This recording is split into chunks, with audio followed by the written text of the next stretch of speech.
السلام عليكم ورحمة الله. كي دايرين؟ كنتمنى يلقاكم هذا الفيديو في احسن الاحوال. مرحبا بكم فيديو جديد على قناة كويزين تودا. في هذا الفيديو غنحضر معكم شباكية باللوز والجنجلان، شباكية مقومة تتجي لذيذة بزاف وهشيشة. نتمنى تجربوها حيت فعلا تستحق التجربة. الا تبعتوا هذه المراحل وهذه الطريقة اكيد شباكية غتنجح معكم وتنال اعجابكم. بقاو معايا باش نشوفوا المقادير وطريقة التحضير. في اناء اولا زلافة غندير 2 كيلو ديال الدقيق الفورس الخاص بالحلويات، غنغربلو وخاص المكونات كاملين يتغربلو، وغنضيف 2 معالق كبار ديال حبة الحلاوه و2 معالق كبار ديال اليانسول اللي هو النافع. عندي هنايا شويه ديال المسكه الحره غنطحنها مع شويه ديال السكر، وضفت 2 معالق كبار ديال السكر كلاصي وضفت ديك المسكه الحره، وغنضيف شويه ديال الملحه. بالنسبه لهاد المقادير هادو ديال 2 كيلو ديال الدقيق، الا نتوما غديروا كيلو ديال الدقيق غديروا نصف المقادير. وغنضيف معلقه كبيره ونص ديال خميره الحلويات. صافي غنخلط النواشف مزيان تينسجموا. هنايا نسيت ما ضفتش القرفه، غنضيف 2 معالق صغار ديال القرفه وشويه ديال الكوزه اختياريه، غير شويه. جبت الخلاط غندير فيه 2 كيسان ديال الزنجلان ما محمرش منقي ومطحون، و2 كيسان ديال اللوز حتى هو ما محمرش، وغنضيف 2 كيسان الا ربع ديال الزيت، و2 كيسان ديال الزبده. استعملوا الزبده تكون من اصل حيواني باش تعطيكم مذاق رائع للشباكيه. صافي غنخلط هذا الخليط هذا حتى ينسجم مزيان، بهكا كيسهل عليكم المأموريه باش تخلطوه وينسجم دغيا مع الدقيق، وتتجي به شباكيه معلكه وتتجي هشيشه. صافي غنخلط القرفه تنسجم مع الدقيق حيت نسيت ما ضفتهاش من الاول مع المكونات الاخرين. عاد غنضيف الخليط ديال اللوز والزنجلان والزبده والزيت. نتمنى تجربوا هذه الطريقه، راه كتجي بها شباكيه دغيا كتنسجم وكتجي معلكه فاش كطيب. وهذه المرحله مهمه، خاصني نخلط مزيان الخليط مع الدقيق تيولي مرمل بحال هكايا. صافي كما كتشوفوا الدقيق راه انسجم مع الخليط. هنايا درت كاس ديال الماء سخون، ضفت ليه نص معلقه صغيره ديال الزعفران الحر عندي انا مطحون. غنخليه تيبرد عاد غنضيفو، ما نضيفوش سخون. الا ما عندكمش الزعفران حر ديروا ضامه ديال الزعفران. وضفت نص كاس ديال ماء الزهر ومعلقه كبيره ديال الخل. صافي غنعجن هاد المكونات هادو ونبقى نزيد الماء بشويه. نبقى نزيد معلقه ديال الماء بمعلقه باش ما نفوتوش القياس ديال الماء وتجينا جاريه. الا عجبكم الفيديو ما تنسوش ديروا لايك واشتراك للقناه فضلا وليس امرا، باش نبقى ديما ان شاء الله نحط لكم الجديد. صافي غنستمر نعجن العجينه ونبقى نضيف الماء شويه بشويه حتى نحصل على القوام ديال العجينه. ما تكونش قاصحه بزاف باش ما تعذبكمش في الخدمه. صافي كما كتشوفوا راه العجينه شاده في راسها، يعني ما جارياش وما قاصحاش كما كتشوفوا القوام ديالها. صافي غنكورها كويرات ونحاول انني نديرهم متساويين. صافي غنقسمها على 8 ولا على 6، مهم يكونوا متساويين.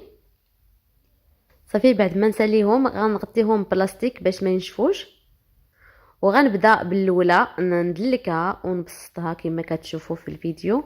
غندلكها شويه وغنطويها على 3، بهكا كتجيكم شباكيه مورقه وكتجي مجعبه. صافي غنستمر تنسالي دوك الكويرات كاملين، وعاد نخليها 20 دقيقه باش ترتاح. حتى ترتاح عاد غنبدا نشبكها. خليتهم ارتاحوا 20 دقيقه وبديت بالقطعه الاولى اللي قديت نقسمها على 2، اولا نتوما على حساب واش غتشكلوها في الماكينه او لا غدلكوها غير بيديكم. كل ما كانت القطعه صغيره غتجيكم سهله انكم تدلكوها. غندلكها مزيان تنحصل على سمك يكون رقيق كتولي رقيقه كما كتشوفوا، راها رقيقه هكا باش تكون ناجحه وتجي مجعبه وتجي شباكيه مجعبه. صافي انا هنايا درت قطعتها بهاد القطعه هذه، الصراحه زوينه، قديتها بها العام اللي فات، نفعتني، كتجي بها الشباكيه مقاده. صافي هنا داكشي اللي شاط غنديروه في بلاستيك وما نخليوش تنشف. صافي هنايا غنوريكم الطريقه ديال التشباك ساهله. كنقطعوها على 5 وكنديروا 2 على 2 وكيشيط لينا واحد، كندوروها للخلف. صافي كنقرصوا ديك القناه كما الا تبعتوا هذه الطريقه راه غتجيكم ساهله في التشباك، عمركم ما غتلقاو معها المشكل. صافي غنوريكم واحده اخرى باش تفهموا مزيان. كنطويو 2 على 2، هذاك اللي بقى كندوروها للخلف، كنقرصوا دوك القناه كما كتشوفوا، كنضغطوا مزيان باش ما يتحلوش، وكنقلبها وكندخل داك الوسط من التحت وغنضغط مزيان على دوك الجوانب. يعني الطريقه راها سهله، غير لاحظوا الطريقه مزيان. صافي غنستمر تنسالي الكميه اللي عندي، نتمنى تجربوا هذه الطريقه وتنجح معكم،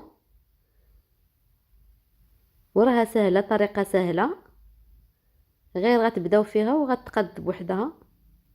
نتمنى نكون وضحت لكم كل شيء وتبان لكم الطريقه مزيان.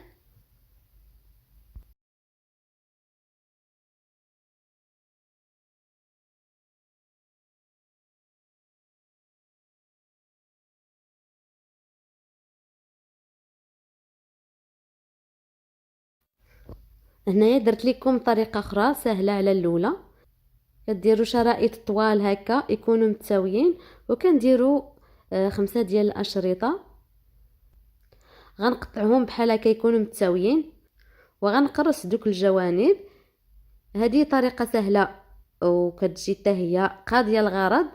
يعني اللي ما كتعرفش تقد الطريقه الاولى، بهذه الطريقه غتقدي الشباكيه ويجي شكلها زوين. خاص غير الاشرطه يكونوا رقاق باش تعطيكم شكل زوين.